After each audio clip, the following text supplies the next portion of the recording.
Well, Jamie, good to see you. I spoke to so many people. I was like, I'm going to do this podcast once a week over the summer, but there's actually just so much happening. It's been a crazy, crazy summer so far. So it's like I have to do one tonight. Good to have you back on. You were a regular on the podcast when we had it going. Right. How's things? Oh, brilliant. Hey, all good, all good. Already excited for the new season. That's that. Ty. We'll get straight on it.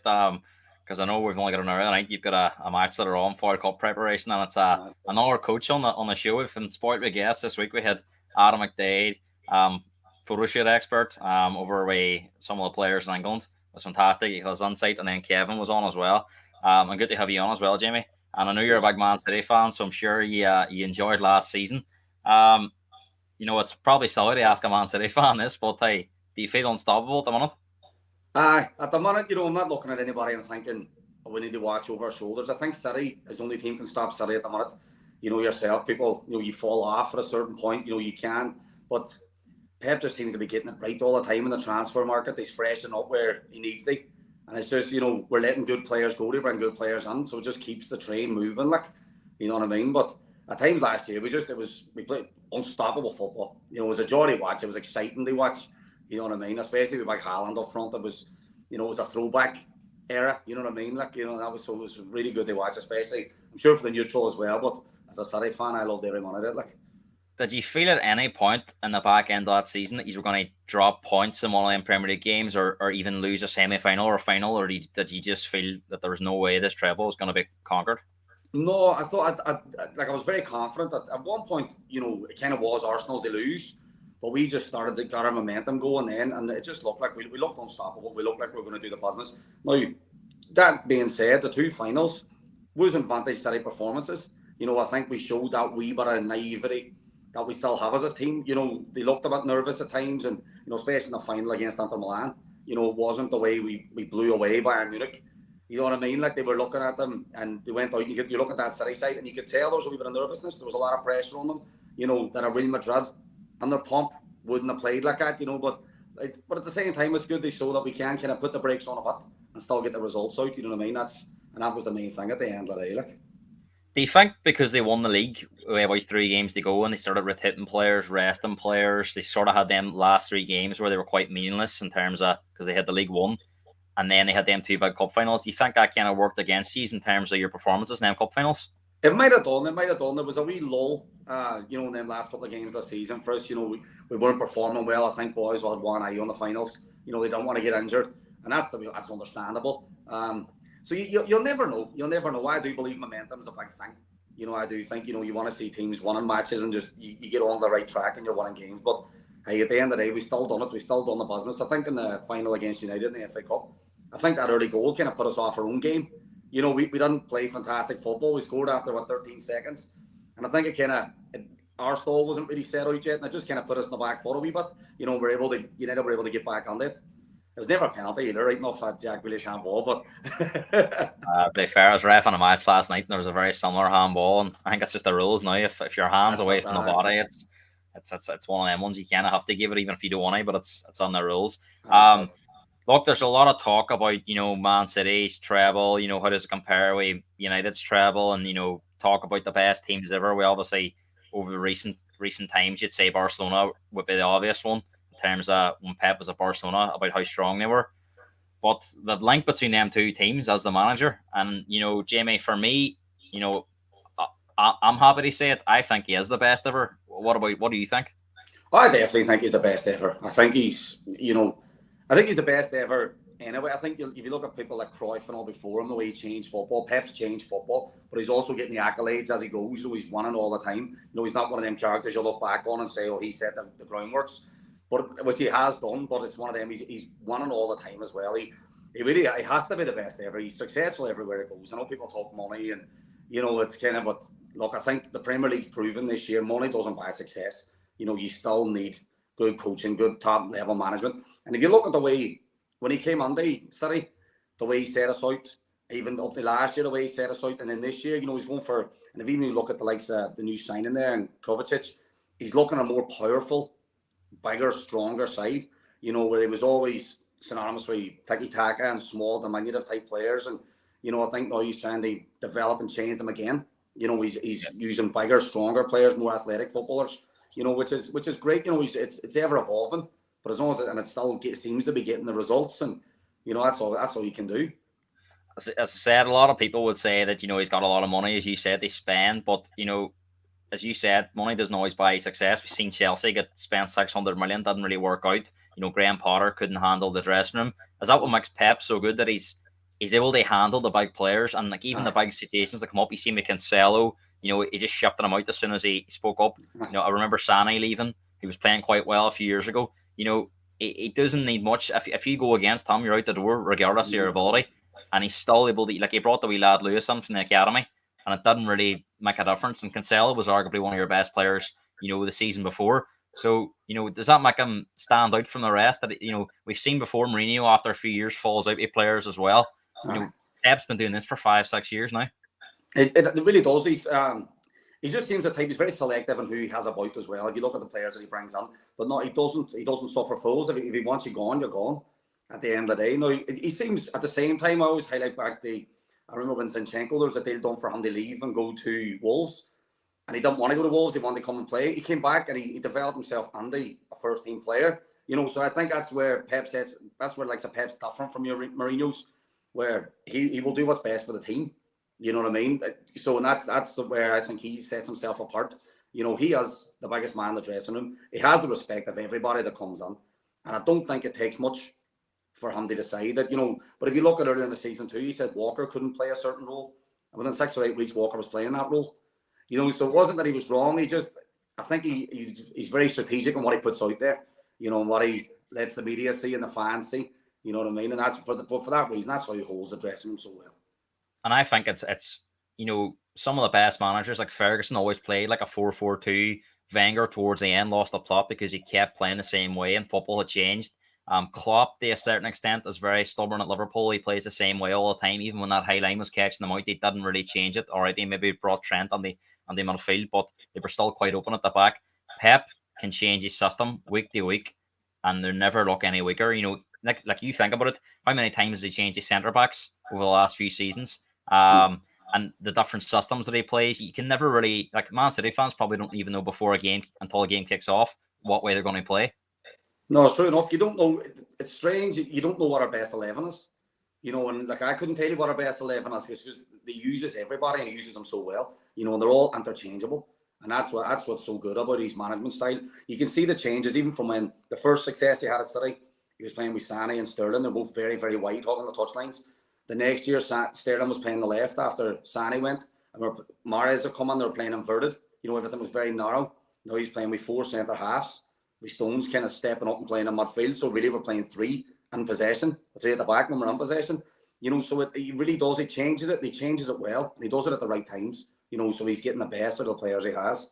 You know, there really is no passengers, because if you look at the likes, obviously Grealish is a big one. Last summer, he was labelled a flop. You know, when he's worked him under the team really, really well. You know, when he's found his position in there. He knows how to play. He knows how to play Pep's way, and that's the beauty of it. You know, he really does get the best out of his players. Like, I couldn't tell you. I don't think you could name a player that played under Pep that never left whatever club he was managing a better player. Yeah. You know, so. Hey, one player that definitely won't be playing for Man City next season is Declan Rice, because Arsenal have agreed a $105 million deal to take him from West Ham.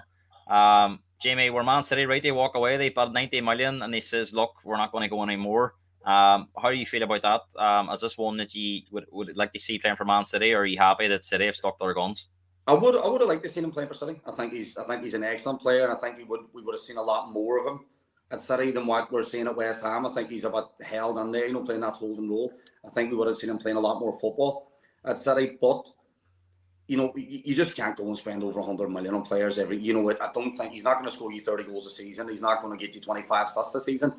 You know, so you have to look at it then from a point of view: is it good value for money? And I don't think for City 105 million is good value for money. The other side is at Arsenal, he walks on that Arsenal team. You know, so as 100 for Arsenal buying him, it's a good deal. You know, you're buying a massive upgrade on what you have. City, I'm not saying it was an upgrade, but you're kind of looking, going, where's he going to play? Because he's not going to put Roger in the team. Yeah. You know, it's great to have a great squad, but you know, you're looking at going, where's he going to play? Is it 105 million well spent? I don't think it would have been. Yeah, there's a lot of talk that he actually preferred Arsenal as well. He wanted to stay in London, and I think you've hit the nail on the head. I think he probably feels he would give more to Arsenal than he would to Man City. He can go on to Arsenal, be a star, start every week. I know there's talk of him after Harry Kane. When he retires, he could be lined up for the next England captaincy. He might not get that if he's been a bit per player at Man City.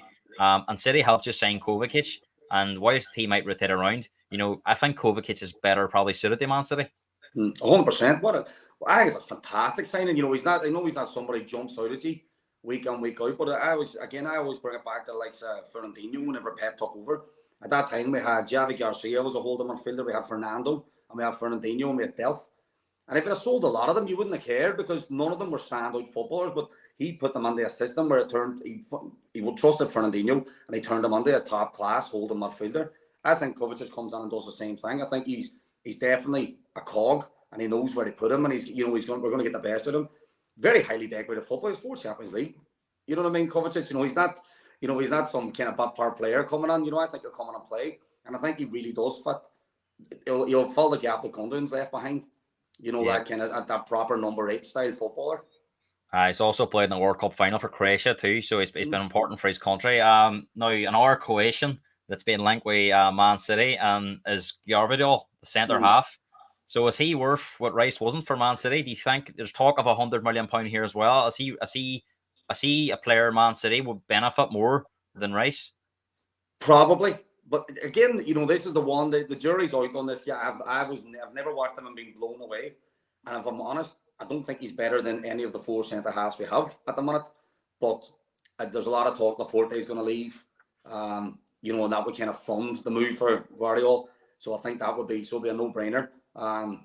But again, if we're going to play this 4 centre halfway, play 3 at the back in possession and 1 stepping on the midfield, then we need the bodies, especially if Laporte leaves. And he's only young. I think he's only 21. This guy, so he's a lot to learn. And he's left-footed as well. I think that's probably what if Laporte leaves, they don't have another left-footed centre half, do they? Well, I think Aki is as well, but I think they like to have the 2 because Aki does push wide. And but again, if you look at what Pep does, we centre halves. We signed Akanji for 15 million. And again, nobody really knew much about him. He's an absolute top performer. I know we paid 30 million for Aki, but Aki's been absolutely fantastic. In this past season, really, really good, really composed on the ball. He's a joy to watch. So I think, obviously Pep sees something in Gvardiol to come in, and he's that type of player. He can get on the ball and start possession from the back. Yeah, it's funny because Ake was sort of seen as a squad player until this season, but I think he played more games for Man City this season than any other season, and he was brilliant. Outstanding. And Owen's saying here he thinks that Rice it's better for Rice to go to Arsenal than Man City, kind of what we were saying. So it'll be interesting to see what happens with the centre half because he does seem to be your top target, and usually Man City every season have a top target. Like it was Grealish, then it was Haaland. This might be the one player that Pep wants, and if Pep. I think that's maybe why they didn't go on for Rice because how could you justify spending 200 million on 2 players? Nah. A lot of talk at the minute, Jamie. A player that Man City missed out on a couple of years ago was Harry Kane. They couldn't agree a fee with Spurs. There's a lot of talk about Bayern Munich at the table. They tabled a £60 million offer, which is way short of Spurs' valuation. Now, we're also hearing that Spurs do not want to sell at any price. Of course, they would say that, but Jamie, how do you see this? He's got 1 year left in his contract. I think it's very unlikely he's going to sign a contract unless there was, he stays in Spurs where they surprise everyone next year, which I don't really see happening because I think at this stage of his career, he wants to be competing at the top of the table. Top 4 won't really cut it. He wants to be playing the biggest games, your Champions League finals, and obviously winning silverware. So, from Harry Kane's point of view, I don't think he can do much more at Spurs, and Spurs obviously want to keep him. And they have a value on him that maybe our teams don't really recognise that value. So, what is he worth with a year left? Do you know what? It's one of them. It's like how long's a piece of string? It depends on what he is to your team. I think at that time when City he was the final piece of the puzzle. And he was kind of worth anything at all. Because he's that good a player. But I don't look at. It's a strange one. It's where is he going to go? If you're looking at it and going, Bayern Munich. Top team. Does he fancy a stint in Germany? Does he want to stay in England and beat Alan Shearer's record? It's one of them. But realistically, if you're looking and going, is he going to United? What was the point of him going to Man United? I don't see them competing in the next 2 or 3 years just yet. You know, Kane will be a big push forward, don't get me wrong, but I still think there's a lot more to go. Liverpool's the same. I still think they're a wee bit off. Chelsea will be the same. So it's like, I think Kane just missed his opportunity when City came knocking. I think he should have went there. I think he was guaranteed goals. He was guaranteed trophies. You know, and he would have been the final piece of the puzzle. But I think at Spurs, it's how he gets on, what he thinks of the managerial appointment. You know, I personally thought that Spurs should have went all out and got Pochettino back and tried to use that as a reason they keep Kane. You know, talk him on it, stay. You know, and bring in some more good players on around him. You know, because I don't really think Spurs are any further off than United or Chelsea at the minute. You know, of competing. So yeah. I think it was just making a decision on getting him to stay. But really, see right now at this moment, he could go anywhere. He could go to Madrid. I would take him at City. I think he's that good a player. I think him and Haaland could play together. I actually think that, you know, there's a chance if he does stay at Spurs, there's a good chance he can go to Man City next year in a free transfer, because you're getting a player that's worth maybe 100 million for next to nothing. You know, you'll give him big wages and he'll be a signing on fee, but you know, it'll come nowhere near as they would be if he was under contract. Owen saying he thinks he could be worth 75, 80 million. I don't see Spurs selling him for that kind of price. No. For a few reasons, because, you know, if Spurs go and sell him for 80 million, let's just say every club in Europe knows Spurs have 80 million. They're desperate for a striker. So every striker becomes more expensive. You know, I don't see Spurs getting in the top four without him, Jamie. I think they need to keep him because you're taking out 30 Premier League goals last season. No, exactly. So that's going to be hard to replace. And I do think Son's past his best. So I don't really see Son replacing them goals. So I think it's going to take 100 million minimum, and it would have to be the non-Premier League team. So Bayern Munich, are they prepared to, you know, they've only ever spent 65 million as on Matthias de Ligt was their record transfer. They're not known to go to that kind of money. So Jamie, do you think he'll end up at Spurs next season? I could see him staying. Like I says, I don't know. I think the goal target of Shearer, I think will still be a big pull for him. Like you says, Bayern won't pay the big bucks. Madrid are a wee bit more tactical. They'll just wait. They'll offer him a deal for next June. You know what I mean? And try and get him on a free. That'll be their way of approaching it. And I don't think Spurs will want to sell him. They're a rival. So I could see him staying at Spurs for another year. And I think Maddison's a good signing. I think he's a good signing for Kane as well. But as a City fan, I would definitely take him. I would take him as a free. If certain people left City this year, I would buy him, because I think he's not the type of striker that his age worries me, because he's not just an on-the-shoulder striker. He links up play, he drops on deep. You know, he assists goals at all. I think he goes under the radar quite a bit. And I think if you look even last season, I don't Kane or Haaland, they blew everybody away with his goal scoring and stuff like that. But Kane wasn't too far behind him. You know what I mean? And obviously a lesser side. And, you know, he's a top quality footballer. But in a way, I kind of feel sorry for him. I think his options are limited. And I think he should have been gone 2 years ago. You know, and that's... You know, if he was going to go, you know, he should have went 2 years ago. 100%. I think I agree. He's probably ruined that. I think he actually, you know, he done his best to get out, but Spurs weren't happy with the offer from Man City, I suppose. But, you know, you mentioned them there, Jamie. Maddison announced last night that Spurs had signed him for around about 40 million. You know, for me, I'm a big, massive Maddison fan, always have been. And this is the one player I want the Spurs to sign this summer. Because they're desperately needing creativity. They've missed that since Eriksen's left. And he's very, very good from set pieces too, and outside the box. So, you know, for 40 million, he's surprised nobody else was at the table for Maddison. I am. I'm surprised because there's a lot of links with Newcastle. I thought he might have gone to Newcastle. Personally, I probably thought Newcastle might have been a better fit for him. Simply, he's a type of player that he needs an arm around him. I think, you know, he wants to be the main man. I think at Spurs, you know, obviously he must have been made promises, because as you said it there, Son's a wee bit past his best. You know, and then Kane's there, so it's like, what system are they going to play? Are they going to get the best out of Maddison? You know, or are they going to drop him too deep where he's not influencing the game? You know, he's a number 10 type. You know, so it's one of them, would they play somebody more central and play Kane and him dropping him behind? You know, and play a bit more narrow football, but more creative football. You know, but he's a fantastic footballer. He's absolutely brilliant. You know, I think he's great. He's an exciting player. He's a type of player that, you know, he'll win you a game on his own. You know what I mean? He's creative. He's capable of special moments, like. Yeah, no, I definitely think it'll be interesting to see if Kane does end up staying, which I think he will, because I think he'll be priced out of a move. Be interesting to see him two link up together. And I think you're right. I might see Kane playing a bit more further forward, because if I think he's been dropping deep. He does like dropping deep, but I think he's been doing it because he has to. There's no other creativity in the team now. We've got Maddison on. It'll be interesting to see. Kane might go back. They playing further up the pitch. You mentioned him earlier on, Jamie. Pochettino, you thought Spurs should have went all out to get him, but he's ended up at Chelsea. A lot of Spurs fans were disappointed that he's went to Chelsea. Do you think he can get them challenging next season after in just one window?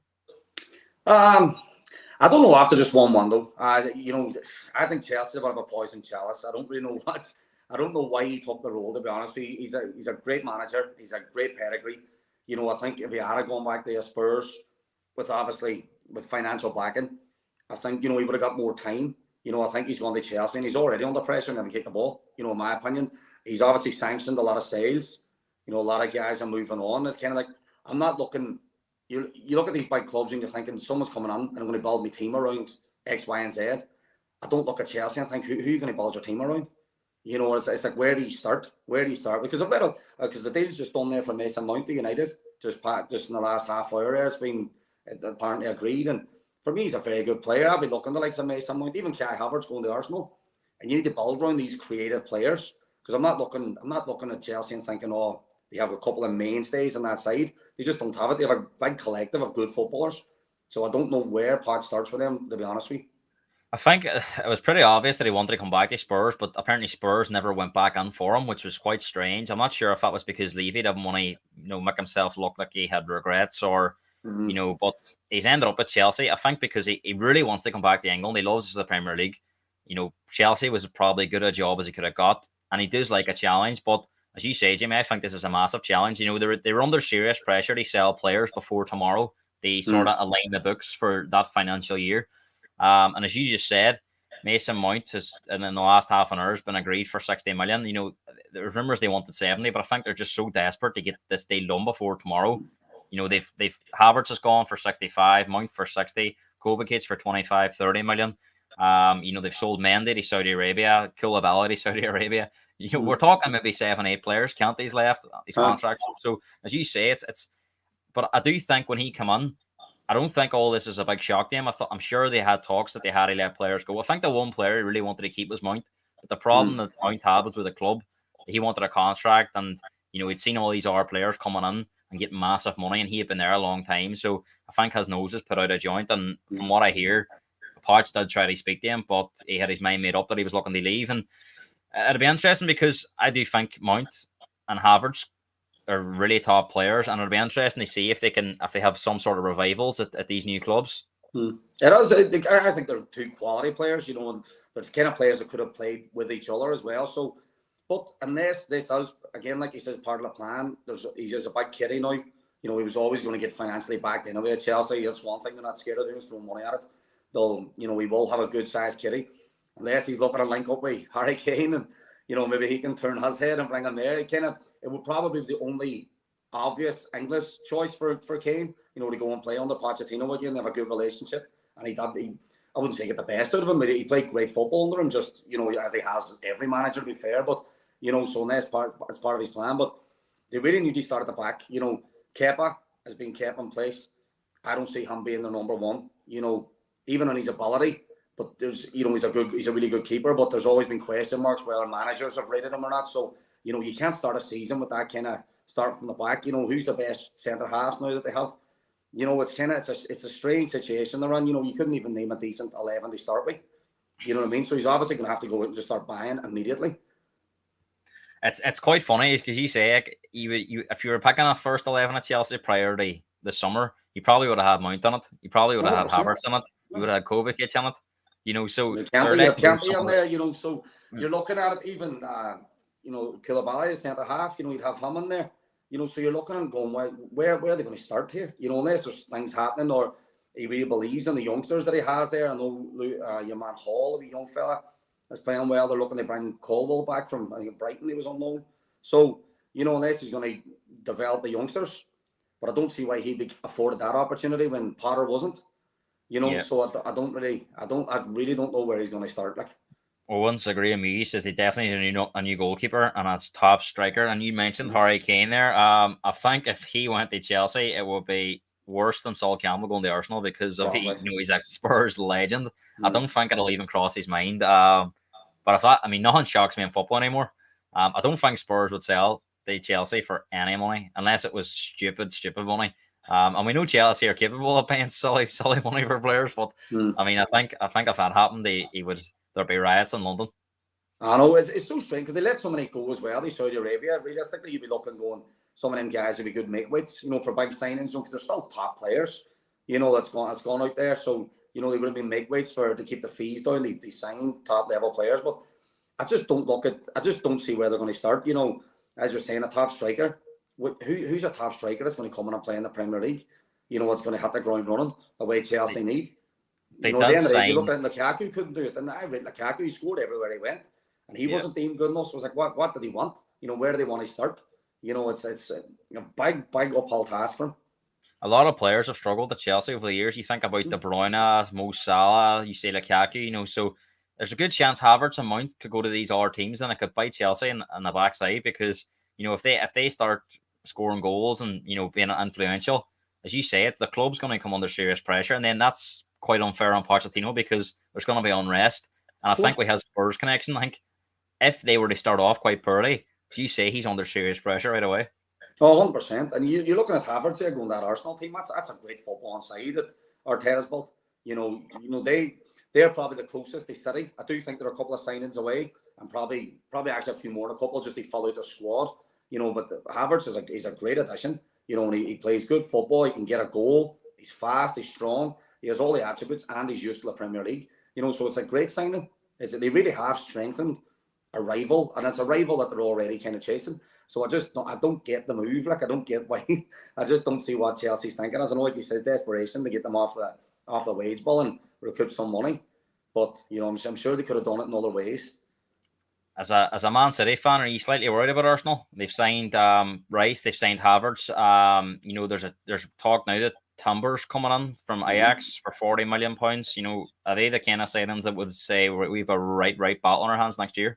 100%. Like Arsenal were fantastic this year. If you look at the season as a whole, they probably were the best team. They were fantastic in the first part of the year. And I think it was just that wee bit of naivety. I remember watching the draw with Southampton.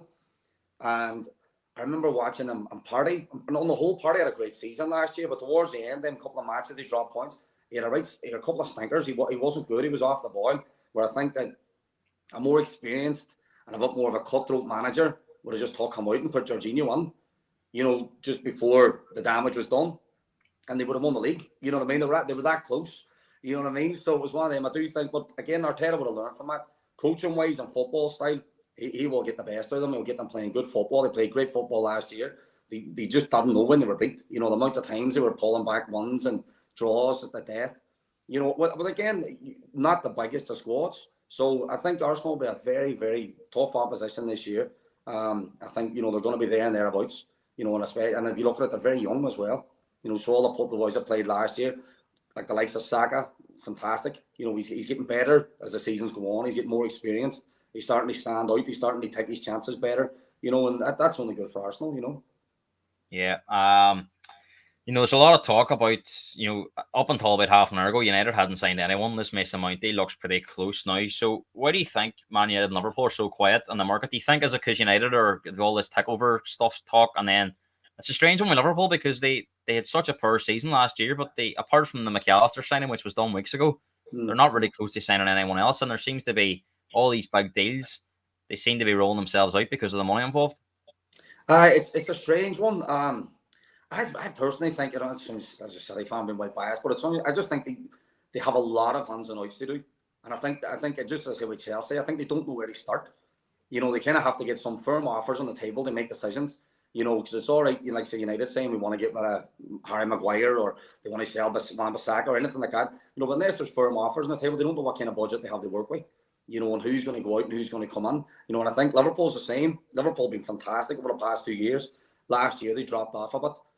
But, I just think they do need a slight overhaul. They've looked shaky in areas they were never shaky in before. Maybe players should have already been moved on.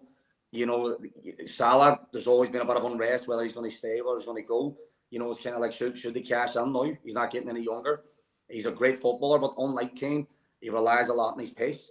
His age going to catch up with Salah, you know what I mean? So it really is. I think they have a lot of decisions they make before they start buying. You know, I think they'd have to decide what direction they're going, who they want to sell, and then look at who they're going to bring in.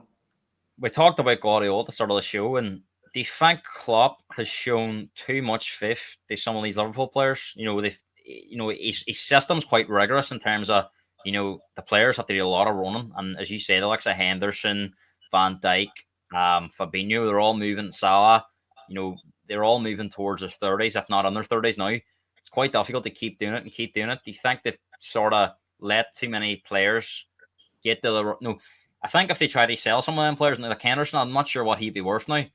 Fabinho, and Thiago's injury prone. So I think you're very, very right when you say that, they're trying to get offers maybe for a couple of them, or they can't get offers that they would want to go and reinvest. So do you think Liverpool's in a pretty sticky situation? I think they are. I do. I think the way they played under Klopp, like you said, they're very rigorous in the way that they play. They rely a lot on counter-attack football, so they're kind of arguably better off the ball. And if you look at that season when they were at their best, I know they won the league. They were playing with Salah, Mane, and Firmino, and then other than that, they were playing with 3 holding midfielders at the time when Alden was playing, Henderson, Fabinho, and so the fullbacks were getting forward. So they're just playing this quick counter-attack football. They never really played an possession style of football, and I think now the legs have kind of run out. People have found them with a wee bit, and they don't have a plan B at the minute. And if you look at, it's one of them things that's strange though, because I also think it's a testament to Klopp, because unlike City, the way Pep gets his players playing, they leave and play brilliant football elsewhere. Klopp kind of makes, it's a bit like Brighton in a way. He gets them playing to his style and his system. If you look at Mane struggled in Germany. You'd argue you should be scoring in Germany if you can do it in the Premier League. He struggled out there. He's kind of got these guys playing to his tune kind of thing and getting them doing what he wants. But as you says, time's caught up with some of them. It's not that, and they have a lot of similar players. And Henderson, Keita's still there, Fabinho. They're all getting a wee bit past their best. Holding midfielders. So it's kind of like, who are we going to sell? Who are we going to get rid of? Who are we making space? You can have only so many in a squad. So I think Liverpool, like United, I think they need a big rebuild, and Chelsea. I think they need to start from the back and go, who do I want and who do I want to bring in? I think the three of them's very much. I think they're going to be in close competition to sign players. I think they'll be fishing from the one pool, to be honest with you, as well, the 3 clubs. So, it's going to be very difficult for them, but that's probably why I think they're being a wee bit more cautious in their approach to buying this summer. There's also an ulterior motive, an ulterior view in terms of, Klopp being loyal. Is he being forced to being loyal by the owners? Because a lot of Liverpool fans have been telling me that, they just haven't got the money, because FSG will only spend what they sort of make as a club. They're not willing to sort of put money in their own pocket. So, a lot of Liverpool fans are telling me that whilst McAllister was a great signing, if he hadn't had that release clause at 35 million, they don't think Liverpool will go for him. Well, that's true. Well, last year they spent money. They signed Núñez, I think he was about 80 million. They signed Gakpo, and he was about 45 to 50 million. He's, and around them numbers, but they don't really set the word alight. They haven't been fantastic. So it's kind of one of them, is it, they spent money. Are they not trusting Klopp to buy again? It's a strange one. If you look at his previous signings, he done, like the likes of Jota was a great signing, but he fitted the way they were playing, where I think their style's going. So it's very difficult from the add to the squad when they don't really have a style of play anymore. Yeah, I think over the last year, some of their signings, as you say, they haven't had the impact maybe that they would have wanted them. They have. Jamie, on the show a few weeks ago, we previewed the sort of start of the season for United, Liverpool, and Arsenal. So we're going to do that now with City, Spurs, and Chelsea, who've kind of been the main focus. And we'll start with Man City. Your first 7 games, you have Burnley away, Newcastle at home, Sheffield United away, Fulham at home, West Ham away, Forest at home, and Wolves away. Looking at it, that looks like a good start. Are you happy enough with that? Hey, you have to play everybody. Hopefully the romance of it all doesn't get this with a Burnley fixture in the first game of the season. Company back, we getting his team back in the Premier League. It's funny, Jamie, because they say these fixtures are done at random, but what was the chances of that there happening? I know. I don't really think it was that random. I think that's a big draw. Everybody be on tuning on for that. And you know what? I hope Vinny does brilliant with Burnley, just not the first game of the season. But other than that, Newcastle, I have to say, I've been absolutely blown away by the football they played last year. I think they're really, really good. And if we're honest, it's not a great squad of footballers. I think Eddie Howe, I've been a big fan of his since his Bournemouth days. You know, he done really well with them. We got them playing good football again with limited footballers. And I think with Newcastle, I think if they buy well, I do think Maddison's a big must. They were linked with Maddison all season, and it never happened. You know, so I do think that he would have been a massive player for them. But I think 3 or 4 good signings at Newcastle team. I think they'll be there and thereabouts again next year as well. So that'll have to be a tough one. But the rest of them, hey, I look at them games and still think banana skins. You know, I don't want City looking beyond them either. You know, Burnley's going to be a tough game. Newcastle, Sheffield United, Fulham, you know, West Ham, Forest, Wolves, all tough matches. And they've all got something to play for us to start of the season. You know what I mean? So they're all there full of beans, ready to go. Like, that's the August and September fixtures. Interestingly, game 8 is the week after, and that's away to Arsenal. So that's gonna be pretty interesting. That'll be the first time he's meet Arsenal. That'll be the first sort of big 6 team that he's play. And a lot of Liverpool fans and United fans have been telling me that it's typical Man City. They get the handy fixtures to start the season. What would you say to them? So, yeah, you just get what you get, don't you? Like, we have to play everybody twice. That's it. You know what I mean? It doesn't matter when it happens.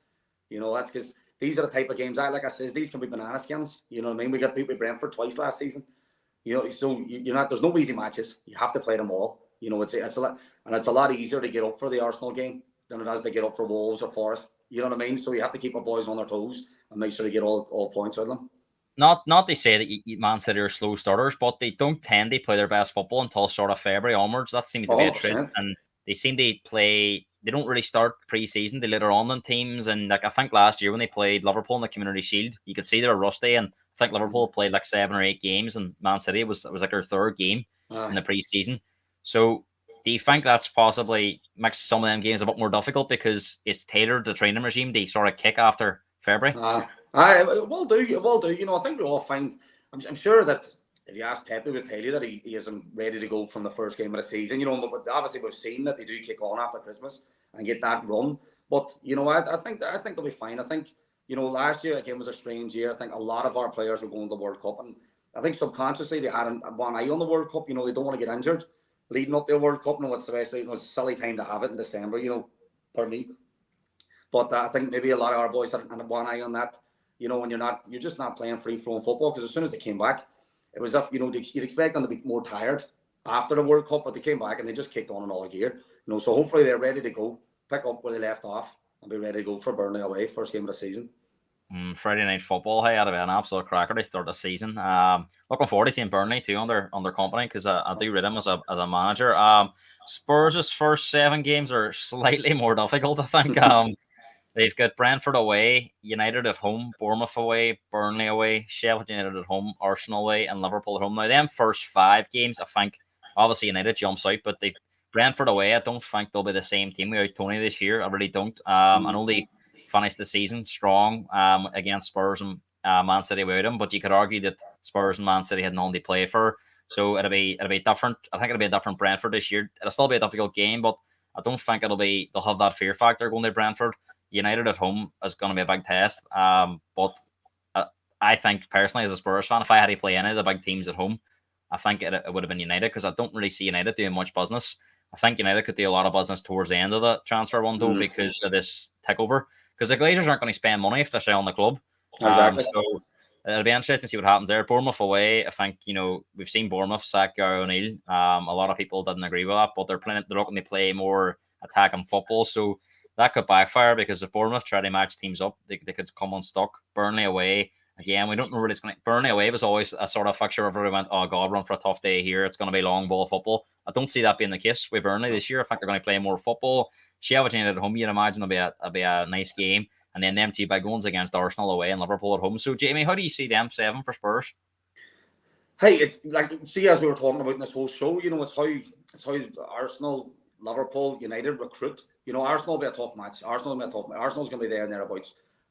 You know, but we United and Liverpool, it's how they recruit. You know, they are really there on about how they start the season will really tell the tale for the rest of the season for them clubs. You know, Spurs, if they start strong and come out and do the business. What are you thinking of the managerial post, actually, by the way?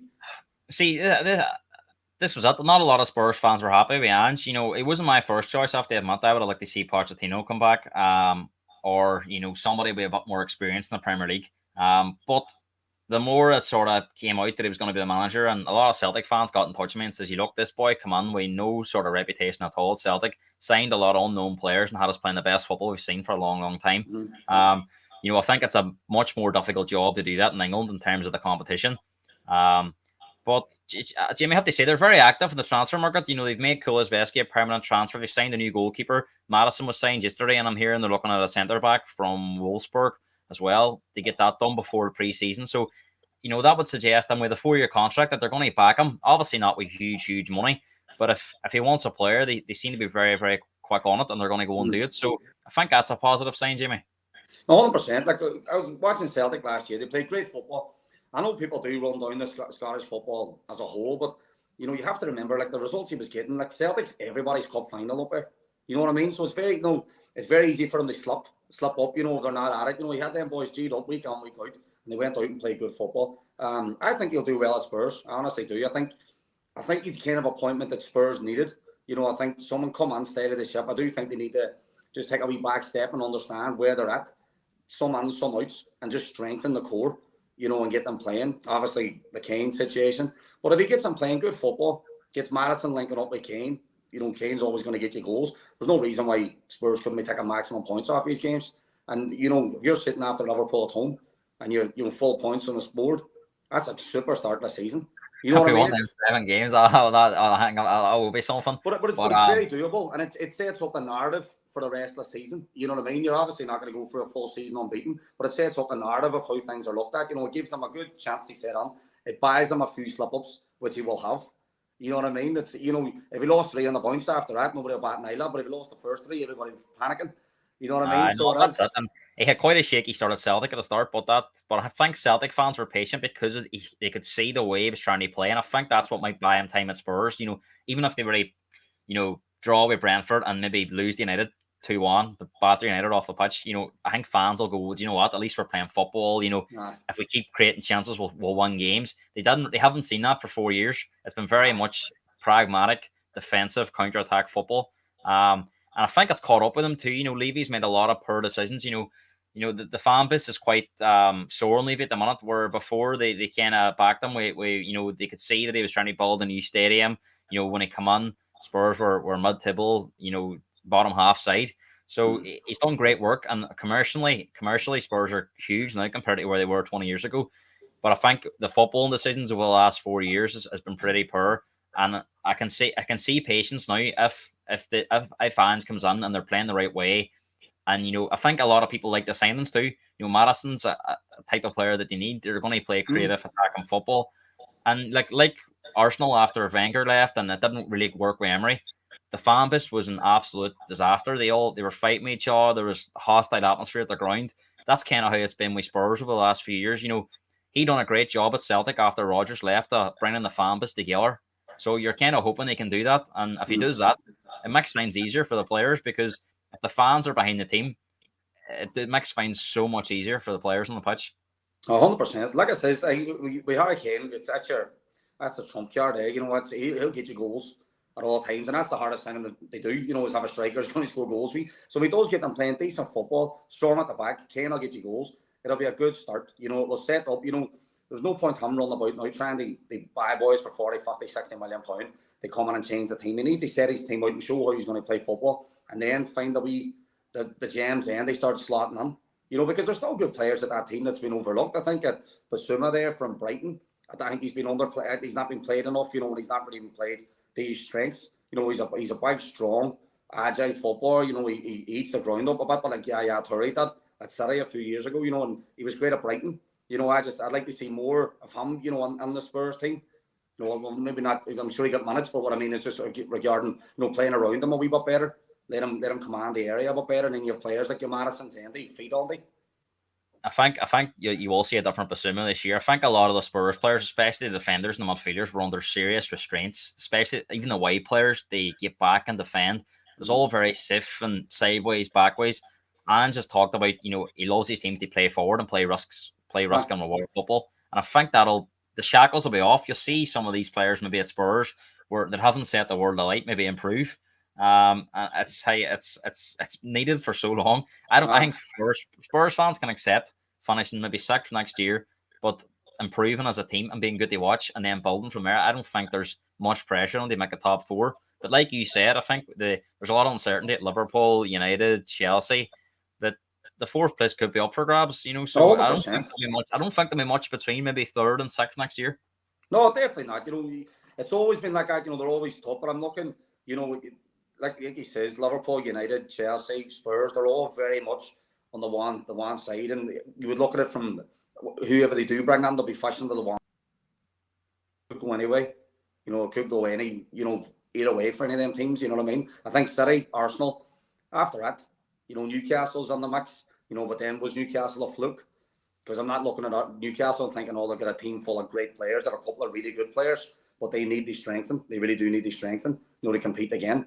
But other than that, they could, like you says, between third and sixth, anything's up for grabs. It'll be interesting because Newcastle have the Champions League now to worry about, and they're going to be in that fourth seed, so they're going to have a very tough group. So they're going to have, it's going to really test that squad. Spurs have no European football at all, and another team that has no European football at all is Chelsea.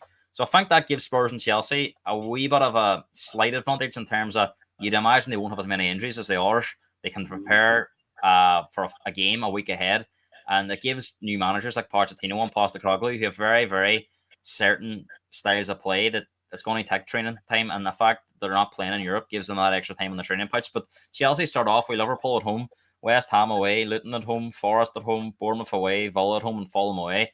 So, obviously the Liverpool game will jump out, Jamie, probably the pick of the opening weekend fixtures. How do you see Chelsea start there? Again, like I said, you have to go through everybody, but Liverpool, it's always a big game. But it's one of them, it's a false dawn. It's easier to get the players up for a game like that. You know what I mean? Like I say, so I think Villa's going to be a tough match. Villa ended the season very strong last year after Gerrard left and Emery came on. They really kicked on again. They were good football inside. They were winning against big teams. So I think Villa will be a tough match as well, So like that, there is a few banana skins on there, but it's just where Chelsea start. Really is. For me personally, I think Chelsea have, they're a big club. They've got a great manager in place now. I would just give them time. They could lose all their matches, and I wouldn't be looking to put Pochettino out because I just don't see them having a better alternative. And if you look at what he did at Spurs, we brought Dele Alli through, got him playing great football. The type of football that Spurs played. Give him time at Chelsea, and I think he'll do the same. I think he can do the same there as well. It's funny because I remember at Spurs he had a very, very poor start, Pochettino, and I think that Harry Kane deflected free kick probably saved his job because I think they were languishing near the bottom. They were sitting 14th or 15th. They weren't getting results, and that Harry Kane free kick in the last minute against Villa won them the game, and they never really looked back after that. He's saying, my dad's saying Bentancur's back as well. I kind of forgot about him too because he changed that Spurs midfield when he came on January before last. But he's coming back from an ACL and won't be ready in November. So it'll be interesting to see if he comes back the same player. We've kind of seen with Van Dijk. It's affected him quite badly. I don't really see him as that sort of, elite centre-back anymore. Still a good player, but I think that's probably where Liverpool struggled a wee bit. They haven't got that security at the back. But it was, if you look at Liverpool's backline when they were playing with practically three holding midfielders. So it was kind of like, has Van Dijk fallen off that much, or are they just a lot more open? Because Trent's got a lot of criticism this year at Liverpool. I think Trent's a great footballer. He's fantastic on the ball. I think he's the type of fullback that, anybody would want him but you would just build your team around. You need to sit on. If he goes forward, you need to sit on. And I think, he was kind of hung out to dry a wee bit there a few times. And, the media love to get in his case. But sure, now he's had a couple of good matches. They're building him back up. He was never as bad as what he says he was. He was never as good as what they're saying he is right now. But he's just an all-round good footballer, Yeah, so that's all them fixtures analysed. First 7 games. We've done United, Arsenal and Liverpool a few weeks ago. Very early in the season, Jamie, in terms of we haven't even kicked the ball and the transfers are still happening. But can you give me your top 6 in order? Well, I'll ask you again towards the start of the season, but if you had a pick now, who would you put as your 1 to 6? Well, at the minute I would go City, Arsenal, 1 and 2.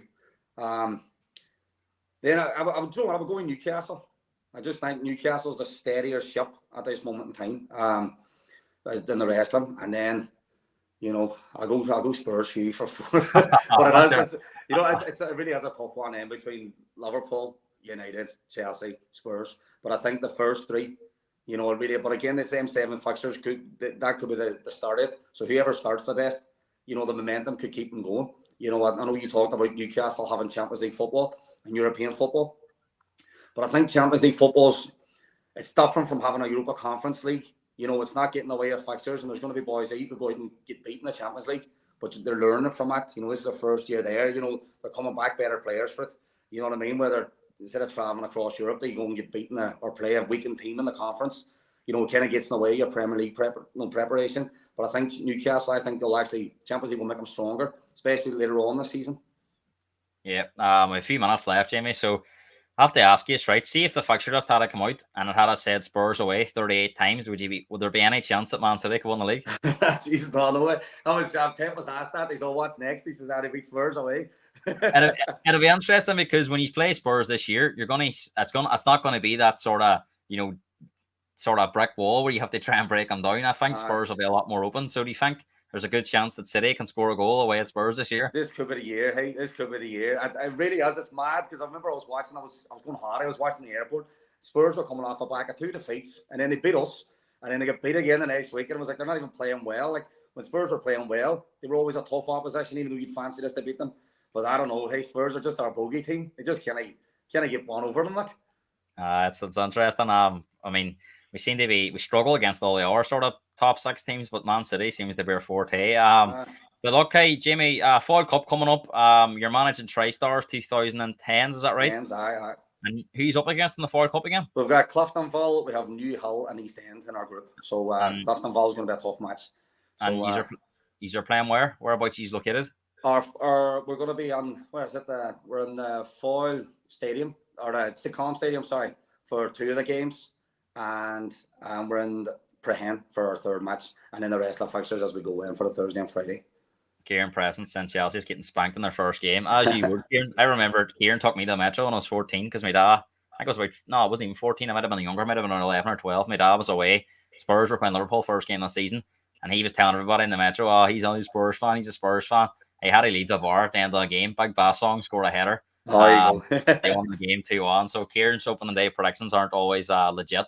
So it'll be interesting to see what happens. But no, looking forward. I might get over to see some of them games in the FULHAM Cup. I'm actually going to watch your game tonight. It's off at 7:30. So best of luck with that. Jamie, thanks for coming on. It's been a good show. And thanks to everyone for commenting. And of course, you can always like and subscribe for more videos. We'll be back at the start of the week.